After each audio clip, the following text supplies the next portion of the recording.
Bienvenue à tous dans ce nouveau tutoriel Train Controller version 9 qui va traiter de la gestion des longueurs de train par rapport aux longueurs de canton. La manipulation est la même que la version 8, je crois que c'est similaire, il n'y a pas de différence. Avant de commencer, on va retrouver Jojo. Voilà, il est là. Bonjour à tous. Dans Train Controller, il y a énormément de façons de gérer la longueur des trains et la longueur des cantons pour pouvoir faire du triage de trains.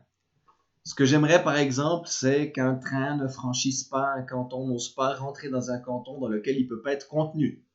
Donc dans la vidéo numéro 2 que j'ai déjà faite, où j'explique une des variantes avec certaines règles qui permettent justement d'interdire le passage des trains qui ne pourraient pas être contenus dedans. Ici, c'est une façon qui permet de faire passer un train, mais qui n'a pas le droit de s'arrêter.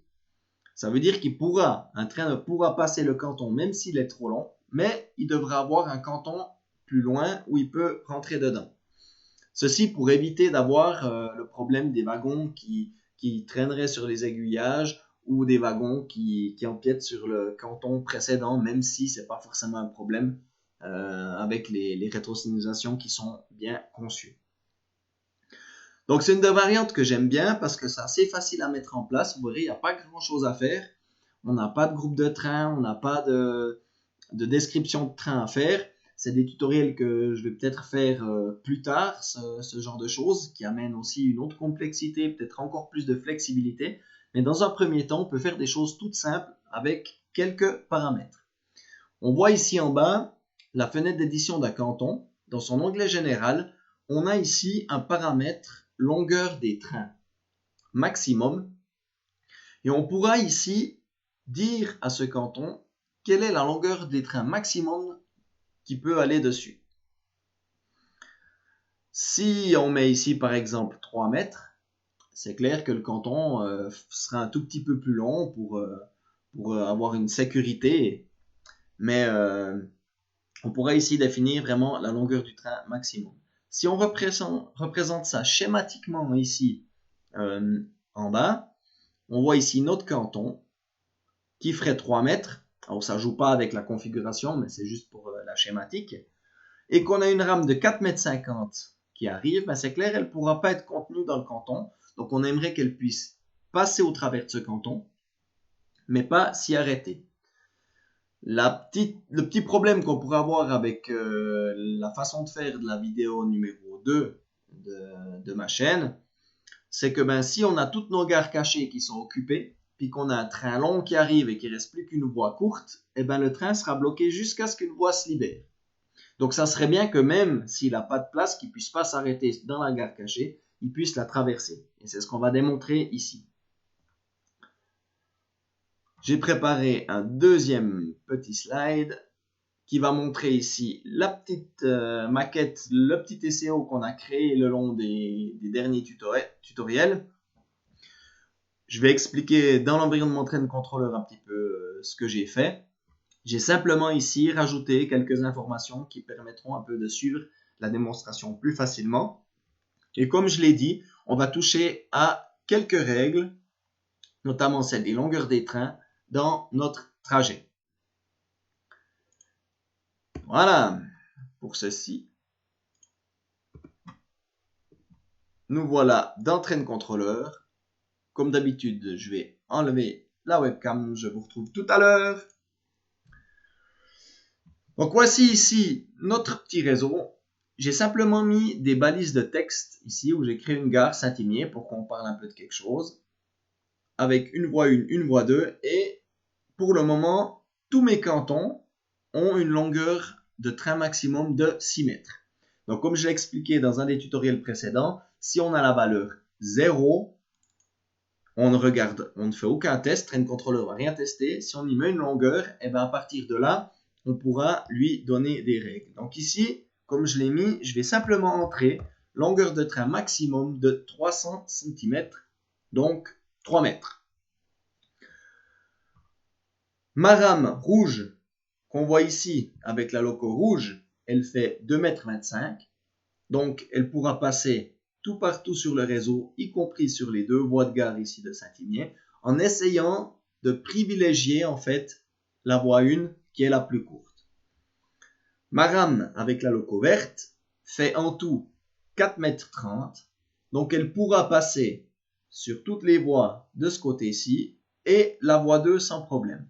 Mais elle n'aura pas le droit de s'arrêter sur la voie 1. Par contre, elle pourra traverser la voie 1 pour autant que le canton devant soit libre. Sinon, elle devra attendre ici dans ce canton. Si je regarde maintenant mon trajet, notre trajet boucle, voilà, je cherche ici le chapitre des paramètres de règles longueur des trains. Et ici, je vais simplement cocher pas d'arrêt dans les cantons courts et pas d'arrêt programmé pour les cantons courts. Les arrêts programmés, c'est quelque chose qui peut venir après, des choses qui sont générées par rapport au trajet, mais je veux éviter cela, donc je ne veux pas d'arrêt dans les cantons courts et je veux préférer le canton d'arrivée le plus court. Comme ça, si on a par exemple seulement une locomotive qui voyage sur notre réseau, ça serait inutile qu'elle prenne une des plus longues voies alors qu'on a un grand train de containers qui arrive derrière. J'enregistre mes modifications. Je sors du mode édition. Je démarre mon simulateur. Ici, j'active ma rétrosignalisation. Donc ici, pour la démo, mes deux trains vont démarrer. Je vais arrêter le premier dans ce canton. Et théoriquement, selon ce que je vous ai expliqué, le train avec la locomotive verte devra s'arrêter dans ce canton parce qu'il ne pourra pas traverser la voie 1. Donc je démarre dans un premier temps ma loco rouge. Voilà, elle privilégie la voie courte. Je vais bloquer l'accès ici à la voie 2. Donc ici on a bien la règle privilégier le canton le plus court qui fonctionne. Mes deux rames ont démarré.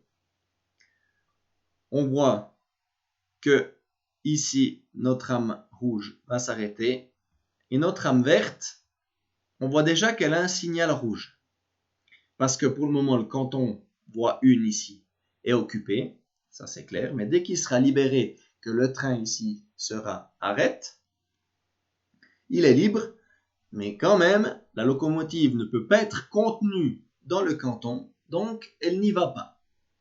Si je libère maintenant ici ma locomotive, ma rame rouge, dès que le canton actuel de la rame rouge sera libre, vous verrez que la locomotive pourra quand même passer sur la voie 1. Voilà, le canton est libéré, donc le train peut passer. Alors c'est clair que maintenant, si on lui demande de s'arrêter en lui faisant un verrouillage de la sortie du canton, il va le faire, avec le risque que les wagons, l'arrière du train reste sur le canton précédent. Donc on voit bien que nos trois petites règles qu'on a mis dans le trajet, ainsi que la bonne configuration des trains maximum dans les cantons, nous permet déjà de faire une sorte de tri de nos trains. Et on verra maintenant que si je stoppe ici ma locomotive rouge comme avant, la locomotive verte pourra venir dans la voie 2 parce qu'elle peut accueillir la longueur de son train. Voilà. C'est ce que je voulais démontrer avec ce petit essai, qu'avec peu de choses, en fait, on peut vite amener des façons de faire très intéressantes qui peuvent peut-être convenir à certaines personnes. En tout cas, moi, je la trouve très intéressante parce que ça permet tout de suite de faire un certain tri au niveau de nos gares cachées, par exemple. Il y a juste un petit truc à savoir avec les petits tests que j'ai fait pour la démonstration ici, c'est que quand on a un trajet comme ça avec nos départs et arrivées qui sont ici dans notre gare en bas, il y a un petit souci. C'est que même si on définit une des voies plus courte, le train va quand même aller dessus. Je ne sais pas pourquoi. Je n'ai pas fait plus de tests. Mais je dirais qu'il faut faire attention avec ce genre de règles bien testées, surtout dans les cantons où on a le départ et arrivée du trajet. Donc peut-être quand on crée des cantons, c'est peut-être plus judicieux, quand on fait ce genre de choses, de faire par exemple notre départ-arrivée en dehors des gares.